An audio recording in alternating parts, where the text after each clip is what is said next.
નમસ્કાર. વંદે માતરમ.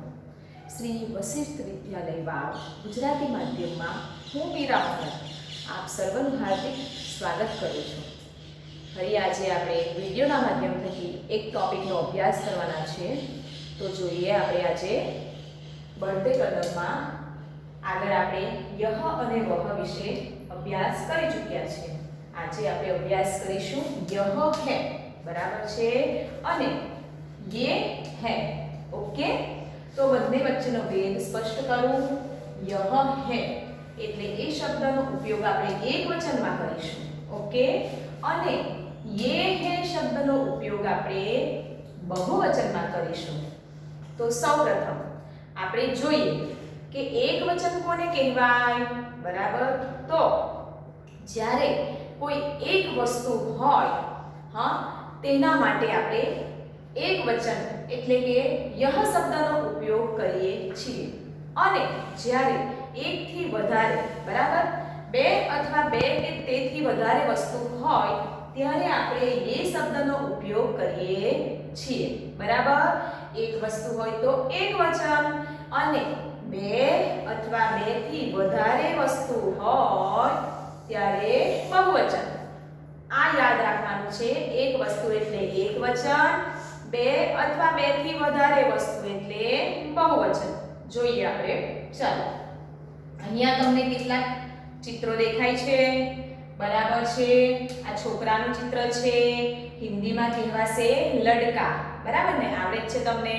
ઓકે, તો જુઓ અહીંયા કેટલા છોકરા છે? એક. કેટલા લડકા અહીંયા છે? એક જ છે. બરાબર, તો આપણે કયા શબ્દને યુઝ કરીશું? એક વચનમાં यह. बराबर, तो जो यह लड़का है, कारण के અહીંયા એક જ છોકરો છે એટલા માટે આપણે यह શબ્દનો ઉપયોગ કરીશું. यह लड़का है. બરાબર છે. ત્યાર પછી બીજું ચિત્ર છે ફુગ્ગા.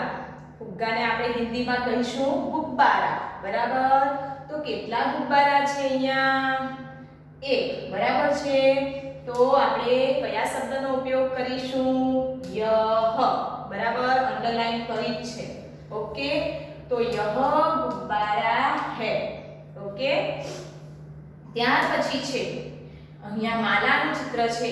માળા જે ગળામાં પહેરવામાં આવે છે, ગુજરાતીમાં આપણે માળા કહીએ છીએ, હિન્દીમાં આપણે એને માળા કહીએ છીએ. ઓકે, તો અહીંયા એક જ માળા છે. ઓકે, એટલા માટે આપણે यह શબ્દનો ઉપયોગ કરીશું. यह माला है. ત્યાર પછીનું ચિત્ર જુઓ, તિતલી.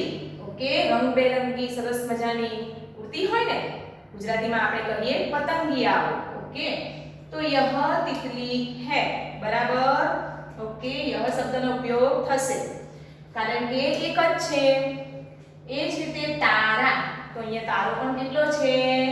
એક જ છે. બરાબર, તો એટલે આપણે યુઝ કરીશું यह तारा है. बराबर છે વિદ્યાર્થી મિત્રો. જુઓ, यह है, यह है, यह है, यह है. बराबर, કારણ કે બધી એક વસ્તુ છે એટલે यह लड़का है, यह गुब्बारा है, यह माला है, यह तितली है, यह तारा है. ઓકે વિદ્યાર્થી મિત્રો, કારણ કે એક છે એટલે શું કહેવાશે? એકવચન. હવે આપણે શીખીશું બહુવચન.